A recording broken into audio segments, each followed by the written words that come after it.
전 세계 복음주의를 대표하는 지성인이고요, 영성 작가인 필립 얀시, 이분의 책은 나올 때마다 세계적으로 베스트셀러가 되었습니다. 그 중에 놀라운 하나님의 은혜라는 제목의 책에 보면 이런 이야기가 나옵니다. 영국 서쪽에 큰 섬이 하나 저기 있죠. 저희가 아일랜드라고 부르는 섬인데요, 남쪽은 남 아일랜드고 북쪽은 북 아일랜드라고 부릅니다.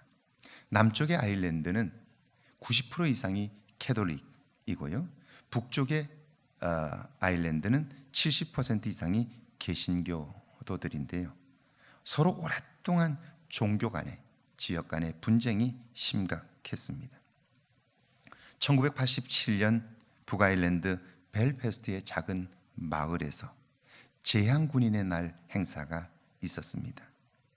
전쟁에서 목숨을 잃은 병사들을 추모하기 위해서 개신교인들이 모였는데요, 남쪽 아일랜드 공화국의 테러리스트들이 그곳에 폭발물을 터뜨렸습니다. 11명이 죽었고요, 63명이 다쳤습니다. 신실한 감리교인인 고든 윌슨도 20살 난 딸과 함께 그곳에 있었는데요, 폭탄이 터지자 딸 마리와 함께 콘크리트 더미 속에 묻혀버렸습니다. 딸은 척추와 뇌에 손상을 입었고요, 병원으로 옮겼지만 몇 시간 지나지 않아 그렇게 죽고 말았습니다. 테러가 발생했으니까요, 사람들은 모두 다 분노했습니다. 희생자들을 위한 추모식에서 정치인들뿐 아니라 수많은 사람들이 성토를 합니다. 이제 더 이상 참을 수 없습니다. 테러는 테러로 맞서야 합니다. 내 아이와 형제가 죽임을 당했습니다. 그들은 분노해요. 이유도 없이 우리의 자녀들이 죽임을 당했습니다. 더 이상 참을 수 없습니다. 사람들은 모두 다 그렇게 이구동성으로 말합니다. 아마 우리 중에 누구라도 그 자리에 있었다면 우리도 그렇게 했을 것입니다. 그런데 며칠 후 유력 일간지에 이런 글이 실렸습니다. 당시 정치가들이나 분노한 사람들의 이야기는 사람들의 마음에 전혀 기억되지 않았지만, 다만 고든 윌슨의 한 그 말을 들은 사람들의 마음속에는 그가 한 말을 평생 기억하게 되었을 것입니다. 그래요. 수많은 사람들이 많은 말을 했어요. 그리고 그 말은 틀린 말은 아니에요. 그런데 며칠만 지나도 사람들은 그 말을 기억하지 않아요. 그런데 그곳에 있었던 고든 윌슨의 말은 그 사람들뿐 아니라 그 말을 들은 모든 사람들의 마음속에 영원히 남을 거다, 그렇게 쓴 거예요. 여러분, 그가 무슨 말을 했기에 그 말이 사람들의 마음에 새겨졌을까? 그는 병원 침대에 누워 이렇게 말합니다. 나는 사랑하는 내 딸을 잃었습니다. 그러나 내 딸을 죽인 그 사람들에 대한 원망은 없습니다. 상대를 욕한다고 내 딸 마리 윌슨이 살아 돌아오지 않기 때문입니다. 그러면서 그는 말합니다. 오늘 밤 그리고 매일 밤 나는 하나님께 기도할 것입니다. 저들을 용서해 달라고. 그의 눈에는 눈물이 가득했고요, 인터뷰를 했던 기자는 그의 말에 온 세계가 울었다, 그렇게 썼습니다. 여러분, 딸을 죽인 원수를 용서하는 것 쉽지 않습니다. 그들을 위해 기도하는 것 정말 어렵습니다. 그럼에도 불구하고 그렇게 할 수 있었던 힘이 도대체 어디에서 왔을까요? 오늘 밤 그리고 매일 밤 나는 하나님께 기도할 것입니다. 누구의 이름으로요? 구원자 되시는 예수 그리스도의 이름으로. 할렐루야. 그분이 주시는 힘으로, 그분이 공급하시는 능력으로 우리는 누구도 할 수 없는 일들을 행할 수 있는 거죠. 그래서 미움과 분노의 자리에서도요, 화해의 메시지를 전할 수 있습니다. 절망적인 상황에서도 소망의 노래를 부를 수 있는 거죠. 이런 은혜가 저와 여러분 모두에게 있기를 주의 이름으로 축원합니다. 예수를 믿는 것은 그저 주일에 교회에 한번 나오는 것이 아니라 그의 신앙 인격이 새로워져서 그의 삶의 영향력이 많은 사람들에게 전해지는 것이고요. 그의 삶의 향기가 누군가의 삶을 바꾸어 놓는 것이죠. 오늘 신약의 본문을 한번 보실까요? 요한복음 18장 4절과 5절인데 우리 한번 함께 읽습니다. 4절과 5절입니다. 함께 읽습니다. 예수께서 그 당할 일을 다 아시고 나아가 이르시되 너희가 누구를 찾느냐? 대답하되 나사렛 예수라 하거늘 이르시되 내가 그니라 하시니라. 그를 파는 유다도 그들과 함께 섰더라. 유대인들은요, 유다의 배신을 시작으로 예수님을 죽일 계획을 진행시켰습니다. 먼저 예수님을 지지하는 사람들의 동요를 막기 위해서 로마 군대의 지원을 요청했습니다. 그렇지 않아도 6월절이 되면 각 처에서 전 세계에서 사람들이 몰려오기 때문에 군인들은 예민합니다. 소요를 벌일 수 있는 주동인물 예수님을 먼저 체포한다면 만일의 사태를 대비할 수 있습니다. 그래서 천부장을 중심으로 600명 정도의 군인들을 동원했습니다. 그뿐 아니라 성전이나 산에 드리는 공예를 지키는 수십 명의 안전 요원들을 중무장시켰고요. 예수님의 소재가 파악되자 가롯 유다를 앞세워 체포 작전에 돌입을 했습니다. 예수님은 그들을 알고 있습니다. 이 일이 어떻게 되어질 것인가도 이미 모두 알고 계십니다. 그럼에도 불구하고 그들이 다가오자 예수님이 묻습니다. 너희가 누구를 찾느냐? 몰라서 묻는 질문이 아닙니다. 나사렛 예수입니다. 내가 그니라. 내가 너희가 찾는 예수다. 그렇게 말씀하셔요. 그런데 여러분, 이상하지 않습니까? 지금 분위기가 심상치 않습니다. 돌이킬 수 없는 상황이 벌어지고 있습니다. 그렇다면 그 자리를 떠나 빨리 숨어야 하는 것 아닙니까? 그럴 수 없다면 불법을 행하는 그들을 꾸짖고 저항이라도 해봐야 되는 것 아닙니까? 그런데 예수님은요, 고분고분해요. 마치 그들의 심기를 불편하게 하지 않으려는 것처럼 조심하고 있어요. 왜 예수님께서 당당하지 못하고 잘못한 게 없는데 왜 그들에게 고분고분할까? 왜 그들의 비위를 맞추는 것 같을까? 이유가 뭘까? 제가 이 부분을 묵상하다가 발견한 게 하나 있어요. 예수님께서 그럴 수밖에 없는 이유가 있었다 하는 거예요. 그게 뭘까요? 왜 예수님께서 그 군대를 향해서, 불법을 행하는 그들을 향해서 왜 꾸짖지도 않고 고분고분할까? 이런 겁니다. 여러분, 지금 제자들이 어떤 상태일까요? 600명의 로마 군인들, 수십 명의 중무장한 안전요원들, 그리고 서슬이 시퍼런 대제사장과 바리새인들이 몰려왔습니다. 위세가 얼마나 당당합니까? 거기에 비하면 예수님 쪽 사람들은 어때요? 형편없습니다. 게다가 함께 했던 가롯 유다마저 밀고를 했고요, 그들 편에 섰습니다. 그러니까 그가 입을 열면 그곳에 있는 사람들은 모두 다 파리목송입니다. 너는 예수님의 제자지? 너는 적극적으로 가담한 자들이지?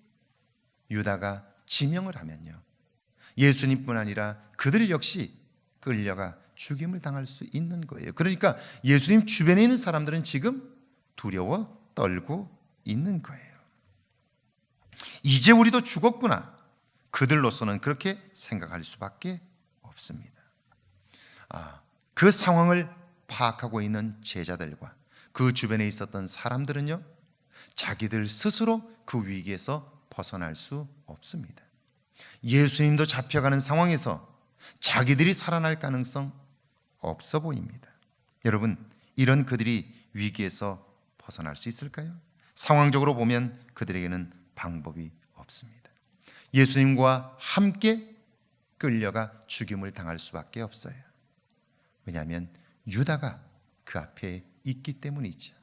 그러니까 살 수 없다는 생각이 지배적이고요, 그러면 두려움에 사로잡힐 수밖에 없는 거예요. 그런데 이런 상황에서 한번 7절과 8절을 한번 읽어볼까요? 7절과 8절입니다. 함께 읽습니다. 이에 다시 누구를 찾느냐고 물으신대 그들이 말하되 나사렛 예수라 하거늘 예수께서 대답하시되 너희에게 내가 그니라 하였으니 나를 찾거든 이 사람들이 가는 것을 용납하라 하시니. 예수님이 다시 그들에게 물으셨어요. 너희가 누구를 찾느냐? 나사렛 예수라고 대답하자 예수님은 심중에 있는 말씀을 하셔요. 너희가 나를 찾는다고 했으니 여기 있는 이 사람들, 여러분 이들이 누굽니까? 지금 두려워 떨고 있는 제자들이에요. 예수님을 따랐던 사람들, 마음 졸이며 지금 예수님을 지켜보고 있는 사람들이지요. 그들을 먼저 보내주라는 거예요. 너희가 나를 찾는다고 했으니까 나만 끌고 가면 되지, 여기 있는 자들은 먼저 보내줘라. 그리고 나서 나를 잡아라. 이런 말입니다. 이제 여기서 체포되시면 예수님은 살 수 없어요. 이걸 알고 계십니다. 그런데도 불구하고 예수님은요, 자신의 죽음은 아랑곳하지 않고 제자들과 두려워하는 사람들의 피할 길을 마련하고 계신 거예요. 여러분 놀랍지 않습니까? 예수님이 어떤 분입니까?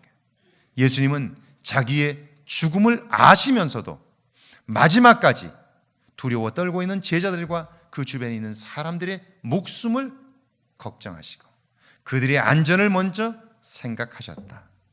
그분이 바로 우리가 믿는 예수님이다. 오늘 본문은 그걸 보여주고 있는 거죠. 여러분 놀랍지 않습니까? 이 땅을 사는 우리들은 늘 이런 문제들을 만납니다.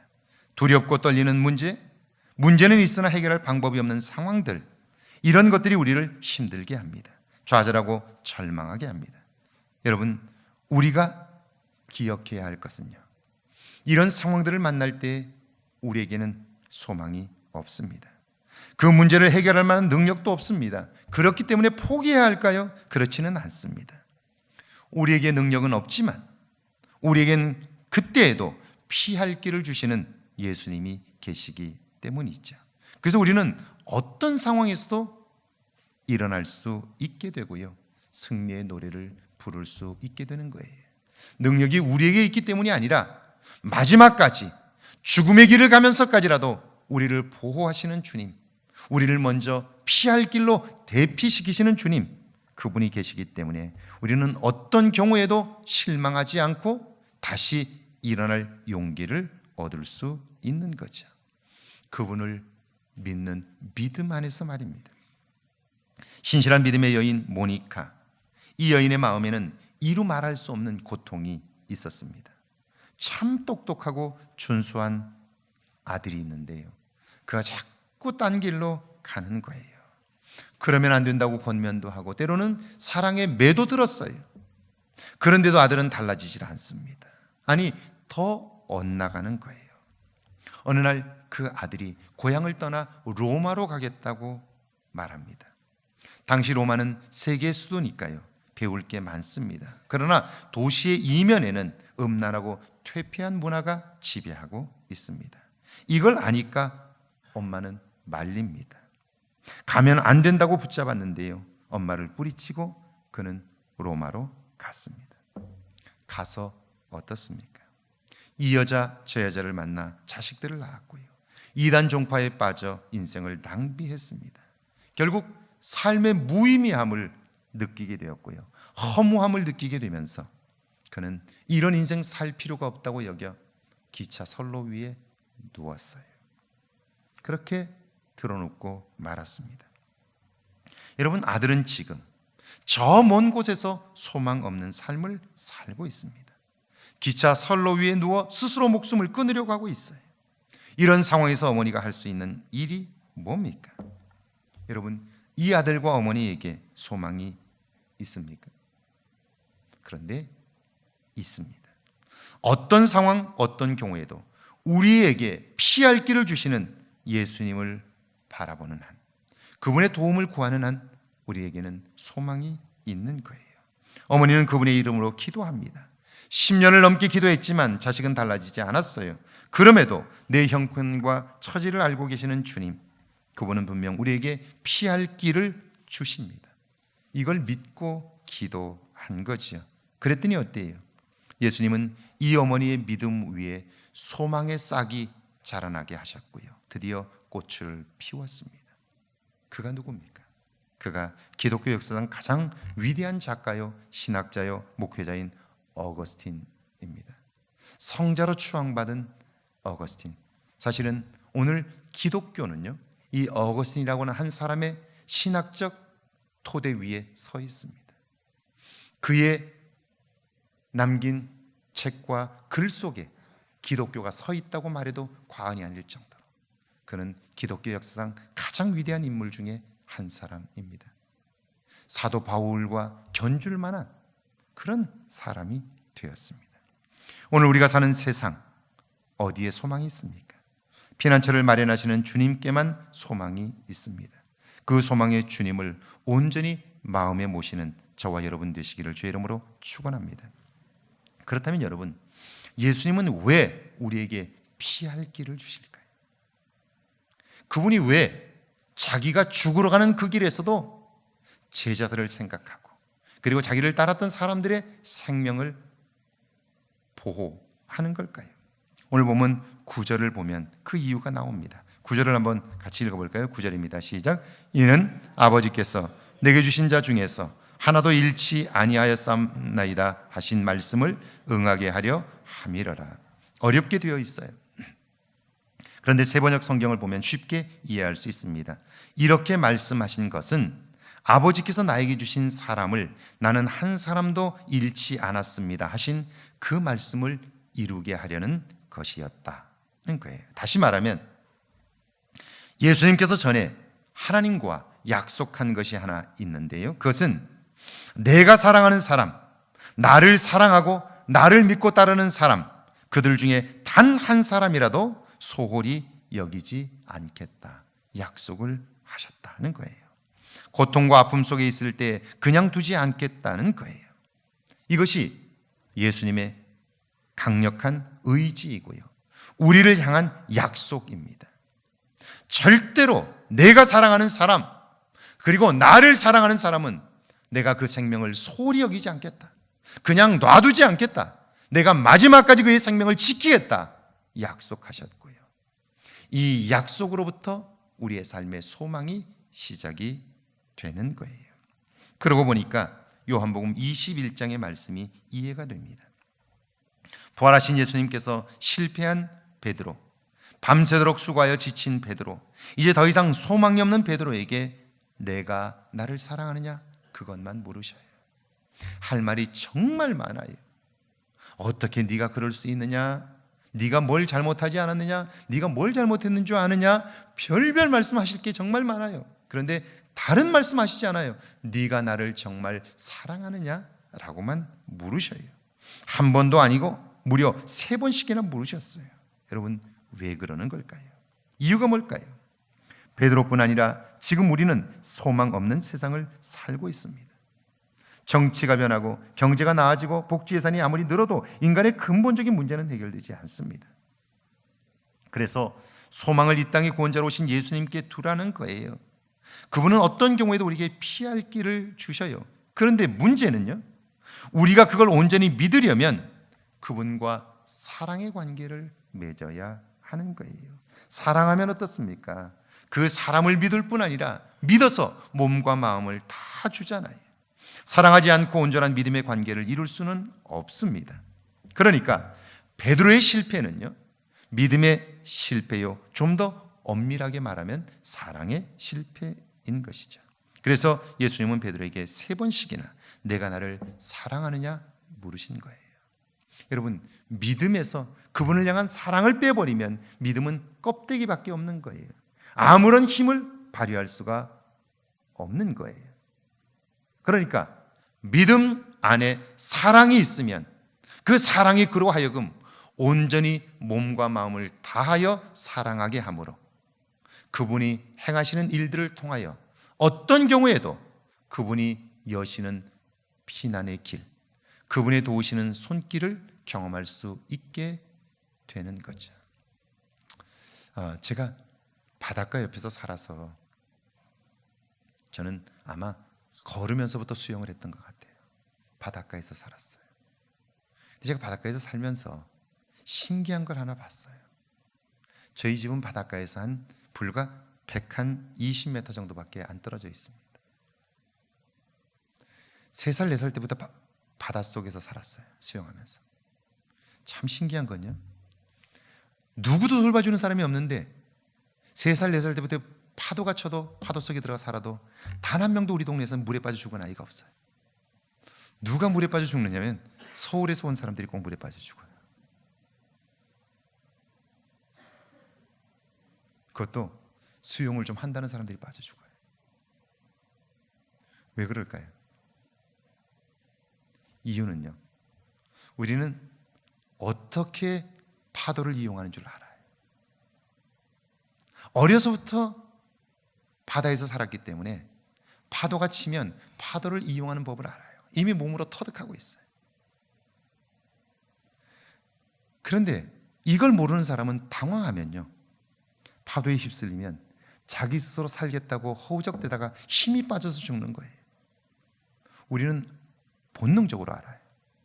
파도가 치면요, 파도에 몸을 그냥 맡겨놓고 숨만 안 쉬고 가만히 있으면요, 파도가 적당히 어딘가를 데려다 놔요. 그러면 그때 숨을 쉬면 돼요. 그때까지 조금만 참고 있으면 당연히 파도는요, 우리를 물 밖으로 건져내요. 그럼 그때 숨을 쉬면 되는데, 불안해지고 두려워진 사람은요, 파도가 휩쓸고 나면 자기 스스로 살겠다고 몸부림을 하다가 결국 지쳐서 바깥으로 나가게 되고요, 빠져 죽어요. 제 친구들 꽤 많았지만 물에 빠져 죽은 친구는 단 한 사람도 없어요. 3살 때부터 물속에 들어가 있지만. 많은 경우 사람들은 문제를 만나면 두려움에 빠져요. 그리고 자기가 해결해 보겠다고 몸부림하다가 점점 더 힘을 잃어버리고 말아요. 그리고는 자기 스스로 포기해요. 그때야말로 잠잠히 그분의 도움을 구하는 거예요. 여러분 보세요. 사람은 참 신비합니다. 어떤 것에 대한 믿음만 있어도 웬만한 문제들을 해결할 수 있습니다. 아스트리드 린드그렌이라는 사람이 있습니다. 스웨덴의 동화 작가입니다. 그분의 소설 미오 나의 미오에 나오는 주인공 이름이 보세입니다. 어린 아이인데 고아예요. 형편없는 사람들에게 입양이 되었는데요, 양엄마는 네가 들어온 날부터 우리 집에 불행이 시작되었다고 말합니다. 노골적으로 싫어하는 거예요. 양아버지도 마찬가지입니다. 아이에게 눈길 한번 안 주다가 한마디씩 던집니다. 야, 내 눈에 띄지 마. 너 보면 재수 없어. 밖에 나가 놀아. 내 눈앞에서 얼쩡거리지 마. 그래요. 그러니까 이 아이는요, 그 집에서 마음 둘 곳이 없습니다. 그렇다고 해서 집을 나가면 살 길이 막막해요. 구박받으면서 그렇게 성장하는 거예요. 여러분, 이 아이가 건강하게 자랄 수 있을까요? 우리 생각에 이런 아이라면, 이런 환경에서 자라는 아이라면 정상적으로 자라기가 어려울 것 같아요. 그런데 그렇지 않아요. 현실을 극복하고 긍정적인 어른으로 자라기가 어려울 것 같아요. 그런데요, 이 보세는 몸과 마음이 건강한 어른으로 성장해요. 어떻게 그럴 수 있었을까? 보세는 우연히 명상을 하듯이 눈을 감고 상상의 세계로 들어갑니다. 그곳에는 아름다운 궁궐이 있고요, 마음씨 좋은 왕이 살고 있습니다. 그 나라에서 보세는 미오라는 이름의 왕자입니다. 모든 사람들의 사랑을 받고요, 악한 사람들을 혼내주는 정의의 용사입니다. 놀라운 것은요, 그 나라를 꿈꾸면서 이 보스의 삶이 달라져요. 어려움을 이길 뿐 아니라 몸과 마음이 건강한 어른으로 성장하게 되고요, 그리고 그 아이를 통하여 놀라운 역사가 시작되게 된다 하는 이야기예요. 보세요. 현실은 어렵고 고통스럽지만, 그러나 그걸 이길 만한 그 마음의 꿈을 통하여, 상상을 통하여 그 아이는 몸과 마음이 건강하게 자랄 수 있었다 하는 거예요. 여러분, 눈을 감고 꿈만 꾸어도 삶의 변화가 있습니다. 그렇다면 부활하신 그리스도, 오늘 나의 주인이 되시고 구원자가 되시는 그분이 어떤 경우에도 내게 피난처를 주시고 나를 보호하시고 인도하신다는 사실을 믿는다면 어떤 일이 벌어질까요? 그분의 사랑을 발견하고 내가 그분을 사랑하는 관계가 되어 그분과 함께 인생을 살아간다면 내 삶에는 어떤 능력이 나타날까요? 사랑하는 여러분, 오늘 우리 삶에 가장 필요한 것은 예수 그리스도입니다. 그분만이 내 삶의 유일한 소망이기 때문이죠. 여러분, 딸을 잃고 슬픔 가운데 있었던 고든 윌슨, 그가 만약 예수를 그리스도로 믿는 믿음이 없었다면, 그분을 사랑하는 마음이 없었다면, 그렇다면 그 역시 미움에 사로잡혀 있었을 거예요. 그리고 분노했을 거예요. 그런데 예수를 그리스도로 믿는 믿음으로 인하여 미움과 분노를 이겼어요. 그래서 딸을 죽인 자들을 용서했지요. 그런 그를 하나님께서 어떻게 하셨는 줄 여러분 아세요?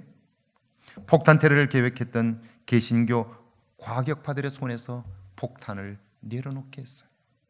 그가 나서서 이것으로는 절대로 폭력을 없앨 수 없다고, 저 사람들에게 복수해야 된다고, 피해는 피로 응징해야 된다고 과격한 젊은이들이 폭탄을 들고 그들을 향하여 돌진하려고 할 때 몸으로 막아섰어요. 그걸로는 절대로 이 땅의 평화를 이룰 수 없다고 막아서고 그들의 손에서 폭탄을 내려놓게 했어요. 그래서 개신교와 천주교 사이의 화해자가 되었고요. 하나님은 그런 그를 그 땅의 국회의원으로 세워서요, 평화와 화해의 사도로 사용을 하셨어요. 그가 죽자 남북 아일랜드뿐 아니라 전 영국은 하나같이 그의 죽음을 진심으로 애도함으로 결국 그 땅이 평화를 이루는 곳에 아름답게 쓰임받게 된 거죠. 이 시대 신실한 믿음의 작가 엘리자베트 오코너는 그래서 말합니다. 우리 심령을 억압하고 정서적으로 해를 끼치고 갖가지로 회방한 자들을 축복하는 것은 결코 쉽지 않습니다. 그러기에 그리스도인만이, 신실한 그리스도인만이 그 일을 행할 수 있습니다. 그래요. 여러분, 누가 이 세상을 주도할 수 있습니까? 누가 이 세상에 영향력 있는 삶을 살 수 있습니까? 누가, 어떤 사람이 다른 사람들에게 선한 영향력을 주어 이 시대를 끌고 갈 수 있습니까? 그리스도를 사랑하는 사람, 그리스도에게 소망을 두는 사람인 것이죠. 2018년 한 해 소망의 주님으로 내면을 가득 채워 평화와 화해를 이루는 여러분 모두 되시기를 주의 이름으로 축원합니다.